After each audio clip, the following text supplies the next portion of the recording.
അപ്പൊ ഞാൻ അടുത്തൊരു കൺസൾട്ടേഷൻ കഴിഞ്ഞ ഒരാള് എന്നോട് പറഞ്ഞതെന്ന് വെച്ചാൽ അത് ഒരുമാതിരിപ്പെട്ട അസുഖങ്ങളൊക്കെ നമുക്ക് വരും. അപ്പൊ അതിന് മുമ്പായിട്ട് മാക്സിമം നമ്മൾ കഴിച്ച് തീർക്കാനുള്ള കാര്യങ്ങളൊക്കെ കഴിച്ചു തീർക്കുക. ഒന്ന് ആലോചിച്ച് നോക്കി, ഇങ്ങനെയൊക്കെ ചിന്തിക്കുന്നത്. അതും അത്യാവശ്യം വിദ്യാഭ്യാസമുള്ള ആളുകളാണ്. ഇതിൽ വരുന്നൊരു കാര്യം, നിങ്ങളെ സംബന്ധിച്ചുള്ള ഒരു കാര്യം വളരെ കൃത്യമാണ്. നിങ്ങൾ നിങ്ങളുടെ ആരോഗ്യം സംരക്ഷിച്ചില്ലെങ്കിൽ നിങ്ങളുടെ ശരീരം ഒരിക്കലും നിങ്ങളെ സപ്പോർട്ട് ചെയ്യില്ല.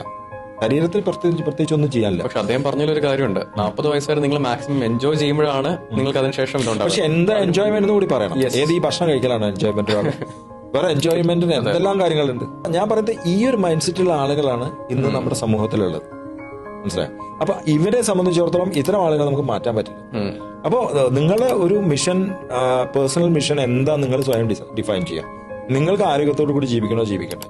നിങ്ങൾ എത്ര കണ്ട് രൂപ ഉണ്ടാക്കി. ഇപ്പൊ കോവിഡ് സമയത്ത് ഒരു വ്യക്തി മരിച്ചുപോയ ഒരു അച്ഛനെ കുറിച്ച് മകള് പറഞ്ഞു, എന്റെ അച്ഛന്റെ സേഫിൽ കോടിക്കണക്കിന് രൂപയുള്ളത്. പക്ഷെ ആ രൂപയ്ക്കൊന്നും എന്റെ അച്ഛനൊന്നും ചെയ്യാൻ പറ്റില്ല, രക്ഷിക്കാൻ പറ്റില്ല. അങ്ങനെ ഇഷ്ടം പോലെ ആളുകൾ.